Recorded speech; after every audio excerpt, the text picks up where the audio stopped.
शांतिपुर नामक गांव में हरिया नाम का एक बहुत ही गरीब किसान रहता था। वो बहुत ही मेहनती और ईमानदार था। उसके पास एक छोटी सी नाव भी थी। जब वो खेत में काम नहीं करता था, तब या तो वो नदी में मछली पकड़ने जाता था या फिर लोगों को नाव में बिठाकर नदी पार करवाता था। पिताजी, आज दोपहर से शाम हो गई लेकिन जाल में एक भी मछली नहीं फंसी। ऐसा लगता है आज हमें खाली हाथ ही घर जाना पड़ेगा। तू सही कहता है बेटा, मुझे भी ऐसा ही लगता है कि आज हमें एक भी मछली नहीं मिलेगी। सूरज ढलने वाला है, अब हमें वापस चलना चाहिए। सवारी जाने का समय भी हो गया है।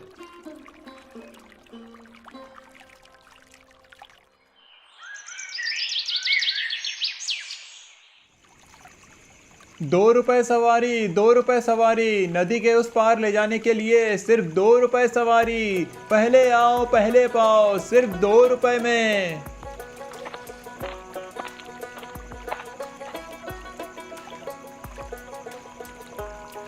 हरी भैया, आज तुम मछली बेचने क्यों नहीं आए? तुम्हें पता है आज बाजार में मछली बहुत महंगी बिकी है।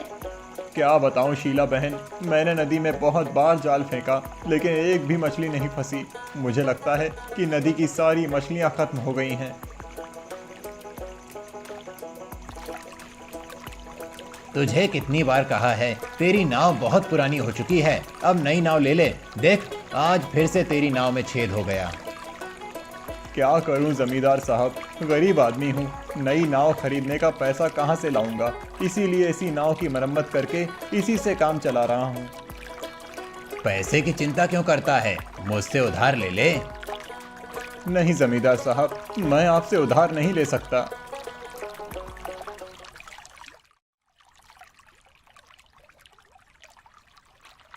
जमींदार साहब, आपने पैसे नहीं दिए। हिसाब में लिख लेना, मैं बाद में दे दूंगा। मैं कौन सा कहीं भागा जा रहा हूँ या फिर तू कहीं भागा जा रहा है?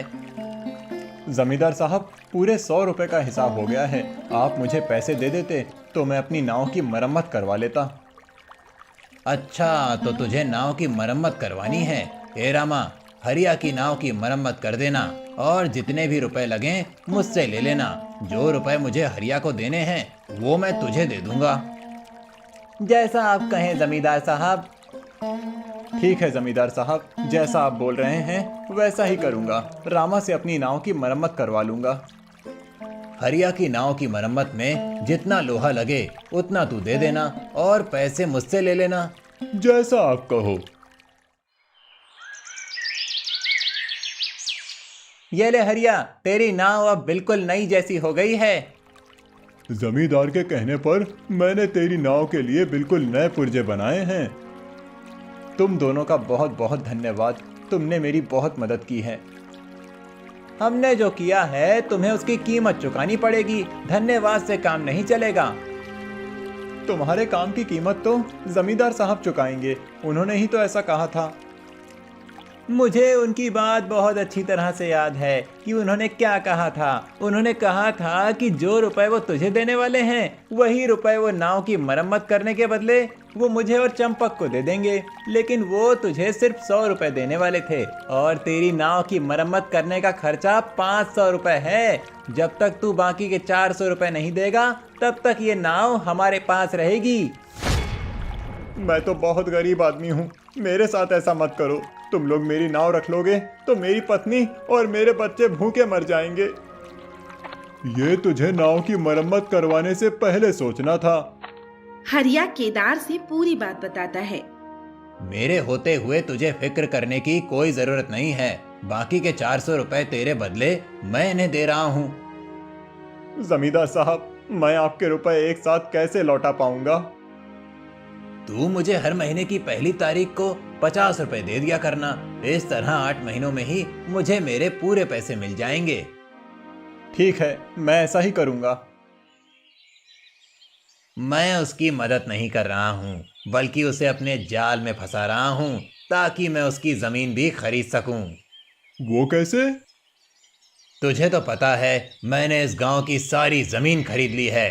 सिर्फ हरिया ही है जिसने अपनी जमीन नहीं बेची। मैंने बहुत बार उससे जमीन खरीदने की कोशिश की लेकिन हर बार उसने मना कर दिया।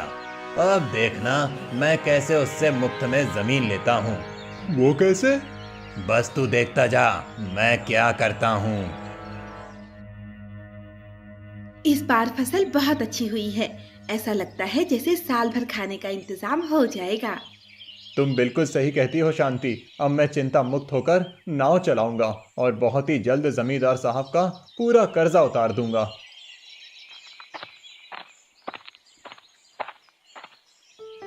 शांति, जल्दी से जमींदार साहब के लिए पानी ले आओ। मैं यहाँ पानी पीने नहीं आया हूँ बल्कि अपने पैसे लेने आया हूँ। मुझे अच्छी तरह याद है जमींदार साहब, आज महीने की 1 तारीख है। मैं खेत का काम खत्म करके आप ही के पास आने वाला था। आप ही यहाँ आ गए तो ये लीजिए, पूरे 50 रुपए हैं। इस गरीब के पास इतने रुपए कहाँ से आए? लगता है मेरी तरकीब नाकाम हो जाएगी। मुझे कुछ करना होगा। अगले महीने समय से आकर पैसे दे जाना।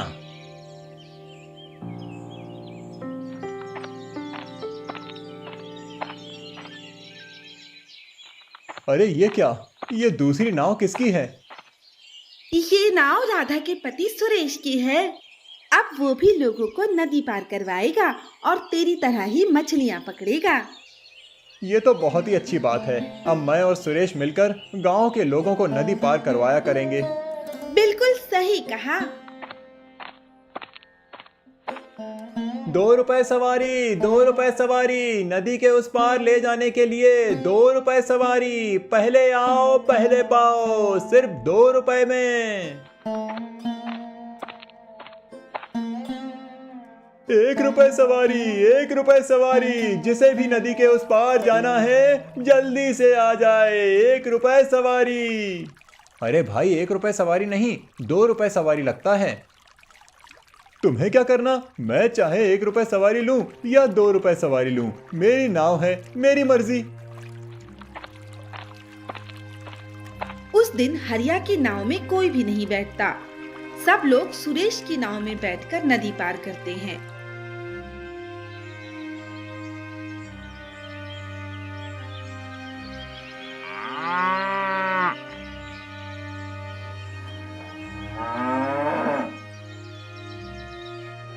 अरे वाह, आज तो जाल में बहुत सी मछलियां फंसी हैं। ऐसा लगता है आज तो बहुत ही जल्द टोकरी मछलियों से भर जाएगी। सुबह भी इसने मेरा नुकसान किया था, अब यहाँ भी मेरा नुकसान करने आ गया। अभी इसे यहाँ से भगाता हूँ। देख नहीं रहे, मैं यहाँ मछलियाँ पकड़ रहा हूँ, तुम कहीं और जाकर मछलियाँ पकड़ो। मैं क्यों कहीं और जाऊँ? तुम यहाँ से जाओ, अब मैं यहाँ मछलियाँ पकड़ूंगा। मछली पकड़ने की बात पर उन दोनों में बहस होने लगती है, लेकिन उन दोनों में से कोई भी वहां से नहीं जाता और वे दोनों मछलियां पकड़ते रहते हैं।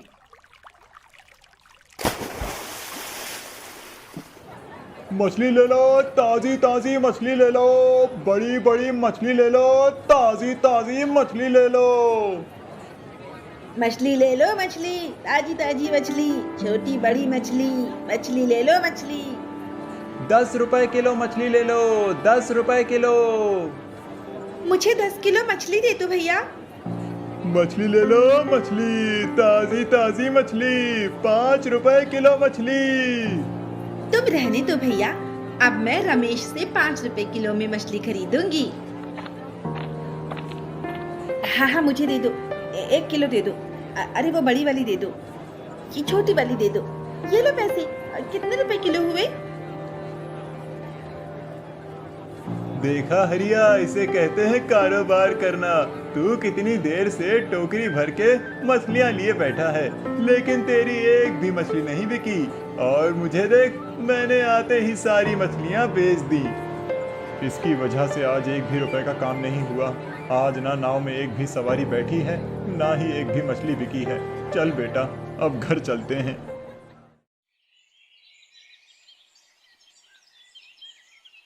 आज मेरा काम बहुत अच्छा हुआ। ये देख, मैं तेरे लिए नई साड़ी लाया हूँ।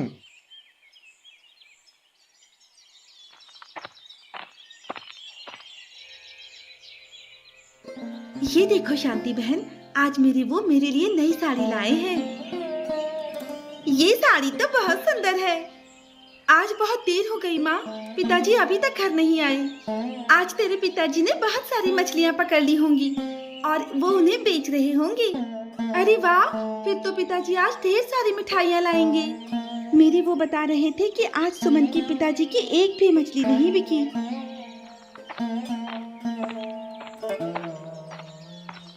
क्या हुआ जी, आज आप इतने निराश क्यों हैं? क्या बताऊं सुमन, आज सुरेश की वजह से। हरिया शांति को पूरी बात बताता है। कोई बात नहीं जी, आप चिंता मत कीजिए। ये तो अच्छा ही हुआ कि एक भी मछली नहीं बिकी। आज बच्चों को बहुत स्वादिष्ट मछली करी बनाकर खिलाऊंगी। आप जल्दी से हाथ मुंह धो लीजिए, तब तक मैं आपके लिए चाय बनाती हूँ। जब से सुरेश नाव चलाने लगा था और मछलियाँ बेचने लगा था, तब से ना तो हरिया की नाव में कोई बैठता था और ना ही उसकी मछलियाँ बिकती थीं। इस बात से हरिया बहुत परेशान हो गया था। क्या बात है जी, आज आप बहुत परेशान लग रहे हैं। क्या बताऊं सुमन की माँ, सुरेश की वजह से 1 रुपए का भी काम नहीं हो रहा है। महीना खत्म होने वाला है और जमींदार साहब को रुपए भी देने हैं। ना जाने रुपए कहाँ से आएंगे। आप चिंता मत कीजिए, ऊपर वाला आपकी मदद जरूर करेगा। क्या हुआ सुरेश, क्या खबर लाए हो? काम तो अच्छा चल रहा है ना? काम तो बहुत अच्छा चल रहा है जमींदार साहब। अब हरिया अपनी नाव की मदद से 1 रुपए भी नहीं कमा पाता। आपने हरिया की जमीन हथियाने की बहुत अच्छी योजना बनाई है, लेकिन आप अपना वादा ना भूलना। तू चिंता मत कर सुरेश, तू बस अपना काम करता रहे। काम हो जाने पर मैं तुझे माला माल कर दूंगा।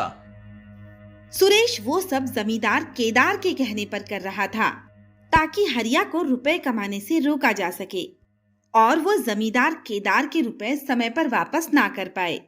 ये जमींदार केदार की हरिया की जमीन हथियाने की चाल थी।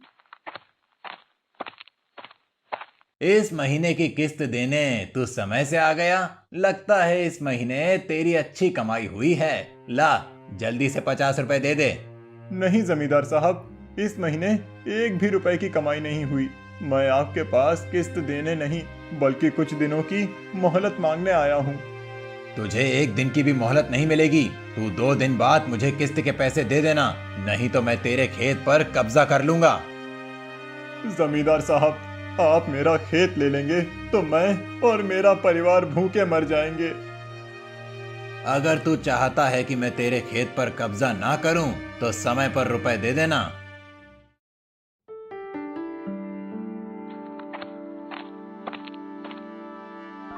प्रणाम महाराज। कौन हो तुम और चित्रगुप्त कहाँ हैं? मैं चित्रगुप्त की बेटी सुंदरी हूँ। आज उनकी जगह मैं काम करने आई हूँ। वो क्यों नहीं आया? माँ के हाथों का खाना खाकर आज उनका पेट दर्द कर रहा है, इसीलिए वो आराम कर रहे हैं। तो क्या तुम्हारी माँ पहले खाना नहीं बनाती थी? बिल्कुल सही कहा आपने महाराज, पहले पिताजी ही खाना बनाते थे, लेकिन कल रात मेरी माँ ने खाना बनाया, जिसे खाकर मेरे पिताजी की हालत खराब हो गई। ठीक है, आज तुम उसका काम करो, लेकिन गड़बड़ मत करना। आपकी जैसी आज्ञा महाराज। मैं अभी कर्मों की किताब खोलकर बताती हूँ कि आज किसकी जीवन लीला समाप्त हो रही है। अरे, ये किताब तो हिंदी में है, लेकिन मुझे तो हिंदी पढ़ना आता ही नहीं। मैं इंग्लिश मीडियम स्कूल में जो पढ़ी हूँ। अब मैं क्या करूँ? अगर महाराज को ये पता चला कि मुझे हिंदी पढ़ना नहीं आता, तो वो मुझे बहुत डांटेंगे। क्या हुआ सुंदरी, तुम्हें पढ़ना नहीं आता क्या? आता है महाराज, आता है। तो फिर जल्दी बताओ, किसका नाम लिखा है? ये क्या लिखा है? हरिया? नहीं नहीं, नहीं नहीं, शहरी? नहीं नहीं, लहरी? नहीं नहीं, टिटहरी? महाराज, इसमें हरिया लिखा है। आज हरिया की जीवन लीला समाप्त होगी। चलो उसके पास चलते हैं।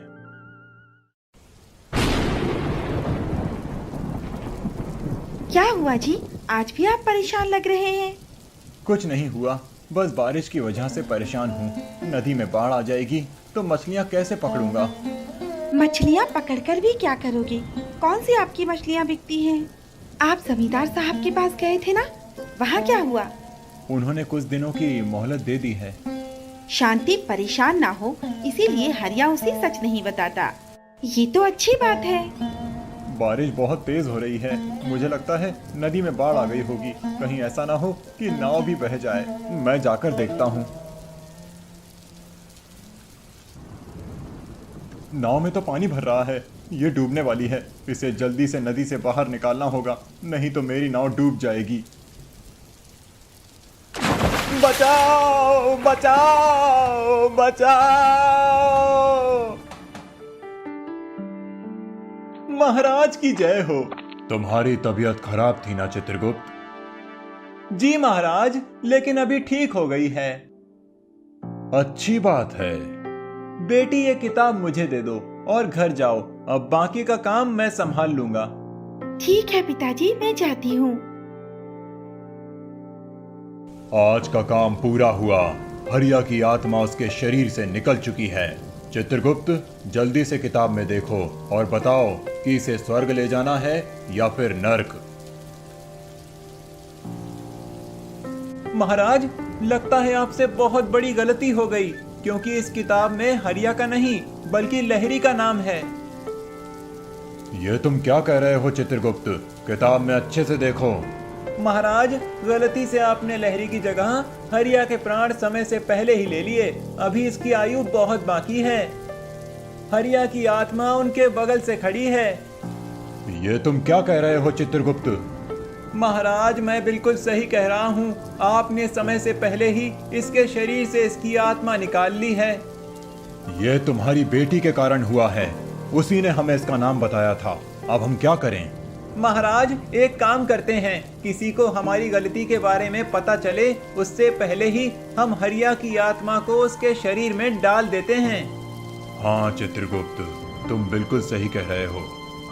मैंने आप दोनों की पूरी बात सुन ली है। अब मैं ये बात सबको बताऊंगा। नहीं नहीं, ऐसा मत करना, नहीं तो सब हम पर हंसेंगे। अगर आप चाहते हैं कि मैं आपकी गलती के बारे में किसी को ना बताऊं, तो आपको मेरा एक काम करना होगा। कैसा काम? मेरी नाव नदी में डूब गई है। आप मेरी नाव ढूंढ कर ला दो, उसके बाद मैं किसी को कुछ नहीं बताऊंगा। इतनी लंबी और गहरी नदी में हम तुम्हारी नाव कहाँ ढूंढेंगे? मैं कुछ नहीं जानता, मुझे मेरी नाव ढूंढ कर ला दो, नहीं तो मैं सबको बता दूंगा। महाराज, हमें इसकी बात माननी होगी। ठीक है, हम तुम्हारी नाव ढूंढ कर लाते हैं। ये रही तुम्हारी नाव। ये मेरी नाव नहीं है। मेरी नाव इतनी बड़ी नहीं थी, वो छोटी सी थी।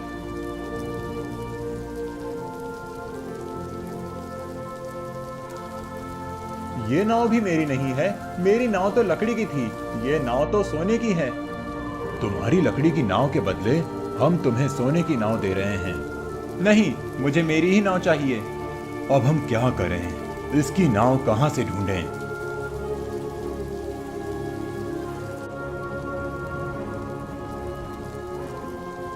ये है मेरी प्यारी सी नाव। ठीक है, अब हम तुम्हें जिंदा कर रहे हैं।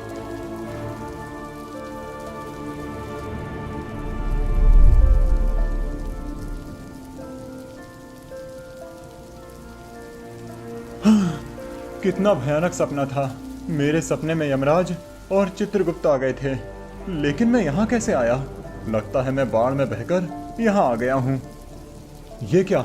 मेरी नाव में इतने सारे सोने के सिक्के कहाँ से आए? इसका मतलब वो सपना नहीं बल्कि हकीकत थी, और यमराज ने मुझे ये सिक्के दिए हैं। अब मेरी गरीबी दूर हो गई।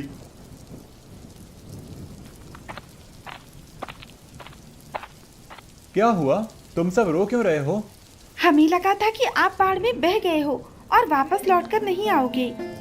बाढ़ में बहने के बाद जो कुछ भी हुआ, हरिया उसे सब कुछ बताता है। अब हमारी गरीबी दूर हो गई जी।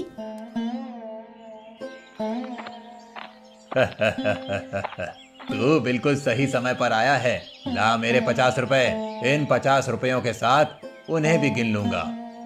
जमींदार केदार समझ रहा था कि हरिया उसके पास खाली हाथ आया है। मैं आपसे एक बात पूछना चाहता हूँ। पूछो, क्या पूछना है? एक सोने के सिक्के की कीमत कितनी होती है? एक सोने के सिक्के की कीमत इतनी है कि अगर तू मुझे एक सोने का सिक्का दे दे तो तेरा कर्जा माफ हो जाएगा और उल्टा मैं तेरा कर्जदार हो जाऊंगा। तो ये लीजिए जमींदार साहब, एक सोने का सिक्का। अब से मैं आपके कर्जे से मुक्त हूँ और मैं आपका कर्जा माफ करता हूँ। हरिया के पास सोने का सिक्का देखकर जमींदार केदार हक्का बक्का रह गया। वो सोच रहा था कि गरीब हरिया के पास सोने का सिक्का कहाँ से आया। उसे नहीं मालूम था कि ये उसकी ईमानदारी का इनाम था। तेरे पास ये सोने का सिक्का कहाँ से आया? इसका जवाब तो यमराज ही दे सकते हैं जमींदार साहब।